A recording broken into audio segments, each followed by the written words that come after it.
Sebelum melanjutkan video ini, silahkan tekan tombol subscribe dan nyalakan loncengnya. Terima kasih. Assalamualaikum warahmatullahi wabarakatuh. Semangat pagi anak-anak. Semoga hari ini kalian masih tetap sehat dan selalu semangat mengikuti pelajaran IPS dari rumah bersama saya Ibu Sri Irawati. Sebelum pembelajaran kita mulai, alangkah baiknya kita baca basmalah. Bismillahirrohmanirrohim. Kali ini kita akan mempelajari dinamika kependudukan Indonesia.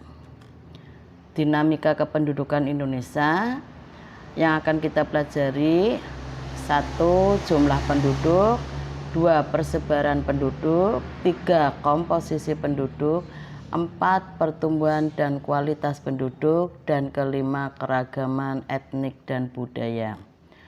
Jumlah penduduk. Indonesia memiliki jumlah penduduk yang sangat besar. Berdasarkan data kependudukan dunia tahun 2015, jumlah penduduk Indonesia menempati urutan keempat di dunia setelah Cina. Ini urutannya: pertama Cina 1,372 juta jiwa, India 1.314 juta jiwa, Amerika Serikat 321 juta jiwa, dan Indonesia mencapai 256 juta jiwa. Jumlah penduduk yang besar ibarat pisau bermata dua. Di satu sisi bisa menjadi keuntungan bagi Indonesia dengan jumlah penduduk usia produktif yang melimpah.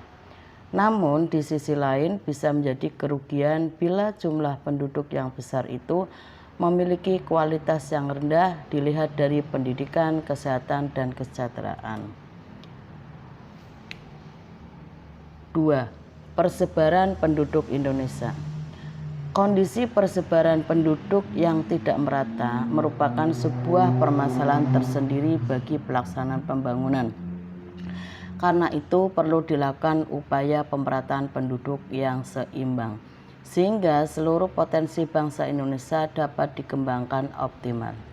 Salah satu cara untuk meratakan jumlah penduduk Indonesia adalah dengan melalui perpindahan penduduk dari daerah yang padat ke daerah yang jarang penduduknya.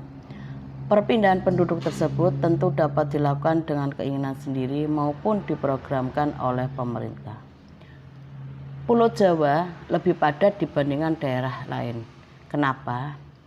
Karena 1. Pulau Jawa adalah daerah yang sangat subur dan telah lama berkembang dengan pertanian tradisional. 2. Pada masa lalu, masyarakat masih mengembangkan pola ekonomi tradisional berupa pertanian. 3. Lokasi Pulau Jawa yang sebagian besar wilayahnya mudah terjangkau menjadi salah satu penyebab persebaran penduduk di Pulau Jawa terus terjadi. 4. Pulau Jawa merupakan pusat perkembangan politik pada masa pengaruh Hindu, Buddha, Islam, dan masa penjajahan. Saat ini, pusat pemerintahan yaitu Jakarta berada di Pulau Jawa. 5. Kota-kota besar yang sebagian besar berada di Pulau Jawa serta sarana dan prasarana di Pulau Jawa lebih lengkap dari wilayah lainnya di Indonesia. 3. Komposisi penduduk. Komposisi penduduk adalah pengelompokan penduduk berdasarkan usia atau umur, jenis kelamin, mata pencarian, agama, bahasa, pendidikan, tempat tinggal, jenis pekerjaan, dan lain-lain. Komposisi penduduk diperlukan dalam suatu negara karena dapat dijadikan dasar pengambilan keputusan ataupun penentuan kebijaksanaan dalam pelaksanaan pembangunan. Indonesia termasuk piramida penduduk muda. 4. Pertumbuhan dan kualitas penduduk. Pertumbuhan penduduk adalah keseimbangan dinamis antara kekuatan yang menambah dan kekuatan yang mengurangi jumlah penduduk.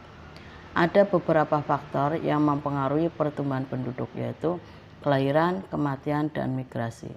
Kelahiran dan kematian disebut faktor alami, sedangkan migrasi disebut faktor non-alami. Kelahiran bersifat menambah, sedangkan kematian bersifat mengurangi jumlah penduduk. Migrasi yang bersifat menambah disebut migrasi masuk atau imigrasi. Sedangkan migrasi yang bersifat mengurangi disebut migrasi keluar atau emigrasi. 5. Keragaman etnik dan budaya.